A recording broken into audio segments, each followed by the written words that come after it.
Hey guys, Chris here from East Coast Classics, and thanks so much for joining me. Behind me, my Chevy PPV that I bought at a state surplus auction 1 year ago. And my 12-month experience with this truck so far has been an exercise in perseverance. And I swear there's been times when I swear this thing's been smeared with black magic voodoo, with issue after issue and trouble after trouble for that entire 12-month period. However, today, I think I can say that I'm turning the corner with this thing.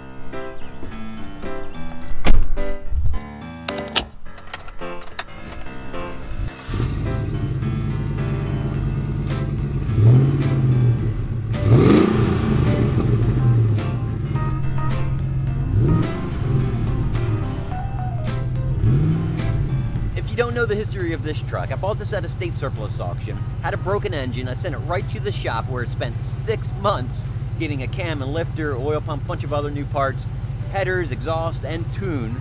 I drove the truck for about 2 months more after getting it back until the rear differential went out on it. But there's more to this story. Let me explain.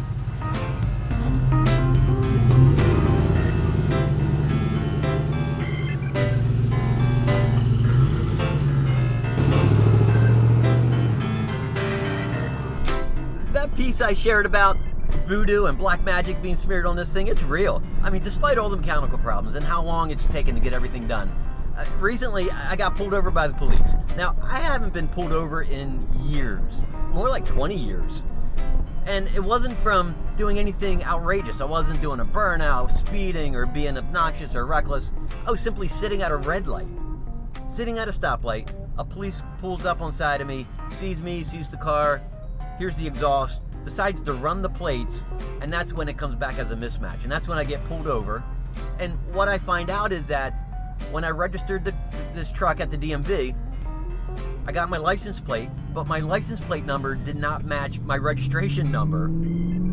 Makes no sense. I don't know how it happened, but one number was missing. And for some reason, I got profiled by the police. He ran the plates. It came back in a mismatch. Now, the end result is he let me go. He said, run to the DMV, get it fixed. And I did that, but it's just one more example, one more problem that I've had with this truck that I haven't had with anything else I've ever had before.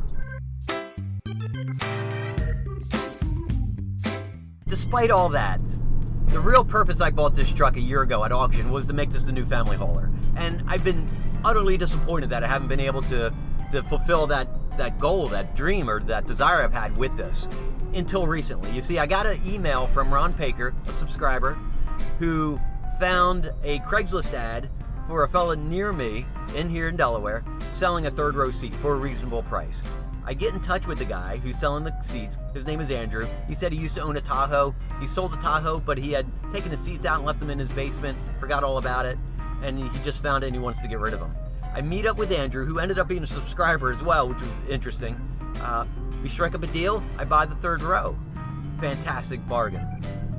I jump on the eBay. I find the brackets that I need to get them mounted. I get them all installed the other day, and I got it. I got my family hauler.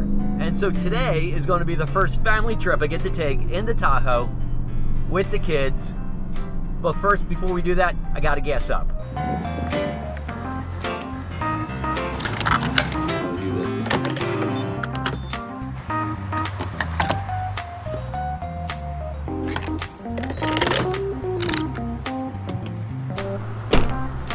All my driving in this truck has been around town, and I get 11 miles to the gallon, but it's all boulevard driving. A lot of stop signs, stop lights, 40 miles per hour. And so this is going to be the first road trip I get to take. It's going to take about an hour and a half to 2 hour drive, all highway, so I'm anxious to see what kind of mileage I get. All right, now that we're all gassed up, let's get home, we'll get the kids, load up, and let's get going.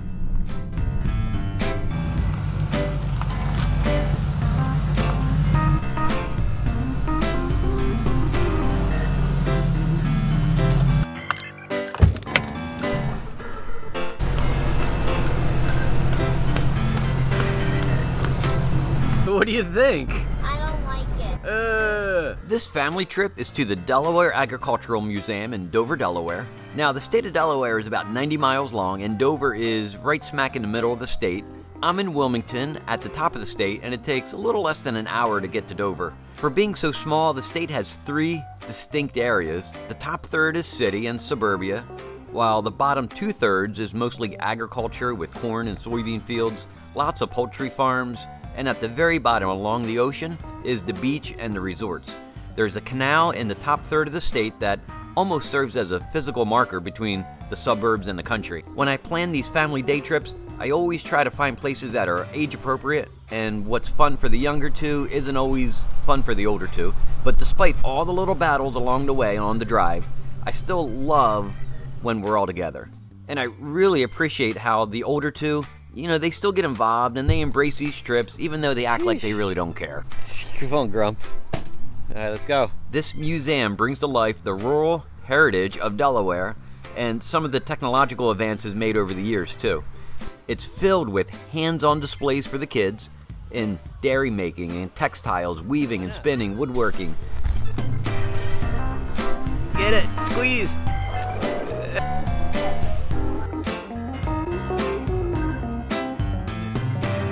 Even an authentic log cabin built in the 1700s that was shipped to the museum 40 years ago for preservation. There's archaeological artifacts and examples of the back-breaking work performed on the farm. There are plenty of examples of early tractor designs and probably the coolest tractor I've ever seen. And this one has a factory-built cab. There's a Ford Model T, more examples showing the evolution of the tractor and various pieces of farm equipment. The real fun here, though, is Outback, where an 1890s era village was reconstructed from a mix of authentic buildings brought in from the surrounding areas. The best part is, though, that each exhibit out here is hands-on and interactive, and you're encouraged to explore the property and to go through all the buildings, too.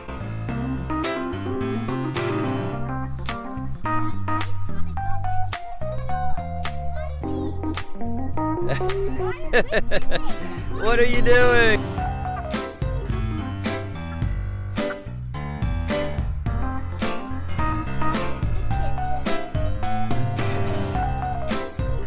From someone.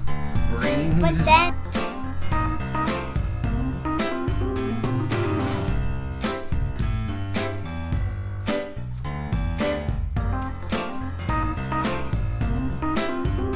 Yippee.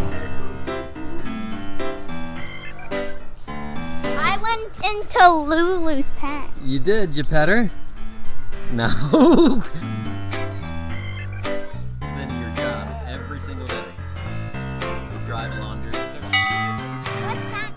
That's dinner time, baby. This is a dinner bell. Yeah. Dinner bell. You would do that. No, there's 2 seats. Bathroom. The mom and dad can use it at the same time. Yeah. And God just went in my eye.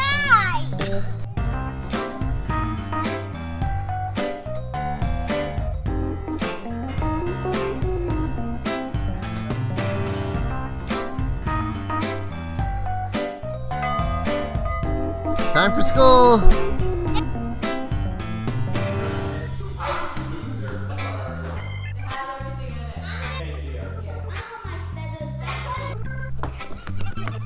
What? Ow! Ow! Get off of me! Come on, let's go to the store.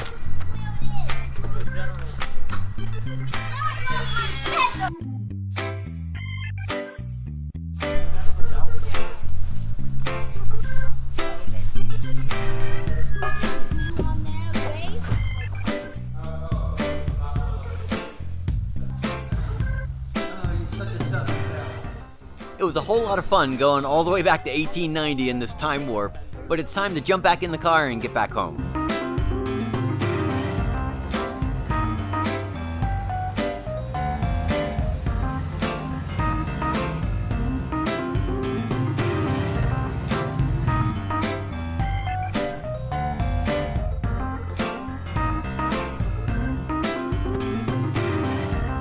That was a lot of fun, and I love spending time with these guys, but it seems the older they get, the more infrequent we get chances and opportunities to do stuff like this. For instance, my son Nate, he just spent 3 weeks away between a trip in Germany with his school friends and then a week in Aberdeen Proving Grounds with his ROTC battalion. And Grace, she just spent a week and a half at the beach with her friends. So opportunities like this is fun for me, and I hope it makes memories for them. And in terms of gas mileage, I topped off right before pulling into the driveway. I drove 107 miles today, used 7.1 gallons of gas, leaves me at exactly 15 miles per gallon. Now, 98% of this whole trip was on the highway, speeds in the 60, 70, 80 mile per hour range. So that means the display and the readout on the dash for the gas mileage is 1.5 miles per gallon more generous than actual. So I thought that was pretty interesting. So I hope you enjoyed the trip. I hope you enjoy spending some time with us. And as always, thanks so much for watching.